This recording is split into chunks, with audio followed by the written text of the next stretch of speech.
Mapagpalang araw po sa atin lahat. Tambalang Daniel Padilla at Atasha Mulak. Matutuloy na nga ba? Usap-usapan ngayon ang gagawing action serye ni Daniel Padilla kasama sina Ian Veneracion, Richard Gutierrez at Enrique Hill.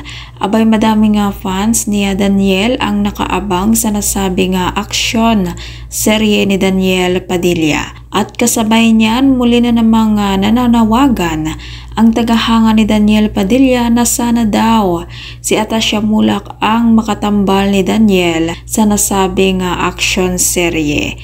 At dagdag pa ng mga tagahanga ni Daniel, sigurado na mamahalin ng madla ang tambalang Daniel Padilla at Atasha Mulak.